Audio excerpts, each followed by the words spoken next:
From the Galen Center, Andie Hagemann and Dan Weber here for USCFootball.com instant analysis of the USC Trojans game against crosstown rival UCLA. It was a difference in halves, Dan, here at the Galen Center. What exactly happened? Coach Enfield said that the first half was stellar offensively for the Trojans, and they only led by 6 going into halftime. And what happened in the second half? Well, I think they got off to exactly the start they didn't want to. They turned the ball over. They gave UCLA a lot of good looks right away. UCLA hit, every open three it seemed like that they got, and they finished 10 of 20 from three-point. Other than that, they didn't shoot the ball very well. UCLA didn't. I don't know exactly how they got 83 points, except for the fact they made 25 of 29 free throws. So they were really good at the line. USC was not. They were 11 of 21. UCLA had just 9 turnovers to USC's 15. So, you had those, statistical differences. But USC probably played better than the results showed tonight if you take away the first, half of the second half. But you can't do that. They really got, I think it was 27-8 at one time in the start of the second half. They just got blitzed to start the second half. And they really weren't playing the way they did. First half, they attacked. They beat UCLA off the dribble. They used their speed. They beat them down the floor. We didn't see that in the second half at all. USC's offensive firepower was fueled by Byron Wesley. He's been consistent this season. What exactly is it about him that is working for the Trojans? Well, they got him a lot of good looks the first half. They got penetration. They were getting penetration by the dribble penetration by the guards, and they were able to kick the ball back out. And he hit 4 out of 5 threes in that first half, and he was very cool. Hit 18 points in that first half. They didn't give him those looks, the second half. But I thought the difference was the first half you saw much more aggressive dribble drive penetration by the USC guards, and they really were beating their UCLA defender off the dribble. And that opened up a lot of things. You didn't see that the second half at all. The Trojans have only won 1 game in conference play, and that was against Cal. And since then, Coach Enfield said that the team has improved greatly. And he also mentioned that their record doesn't reflect how hard they work. What else did he talk about with the team?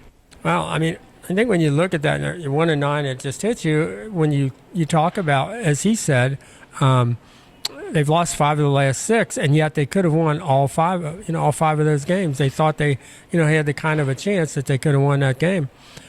I don't know if that's a good thing or a bad thing, when you've had those kinds of chances and you haven't been able to cash in on any of them. But, that's kind of where we are.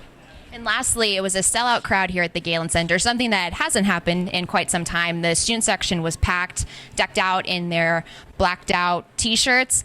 What was that like for the players to be able to play in that kind of environment here at home? Well, it's a great thing to come into a building and there's a buzz, and that hasn't happened in a kind of a long time here.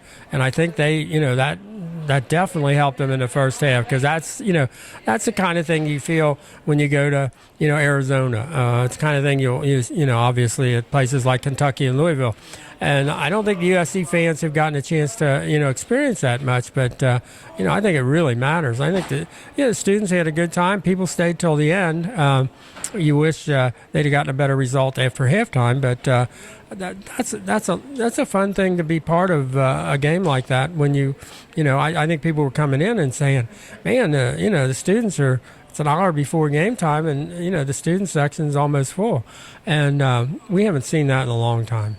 There's quite a few games left, I believe, 8 remaining in conference play before the tournament. Do you think that this game can help propel the Trojans to doing better for the rest of the season? I don't know, and I don't think anybody does. I don't think Andie does. I don't think, and that's one of the difficult things with this team. When you talk to the players, they just know they didn't have focus, or they didn't play defense in the second half like they did the first half. And I can't tell you why. So I think this is a hard team. I know Andie, I like the idea where he says, we really like coaching this team. These guys really like one another. They really ought to be doing better, but they're not. It doesn't look like either the players or the coaches have figured things out. Who are they? How do they win games? What do they have to do better? How do they have to do it? I think that's an open question still. at this point. I mean, they clearly should have beaten Oregon State. Probably should have, should have beaten Oregon.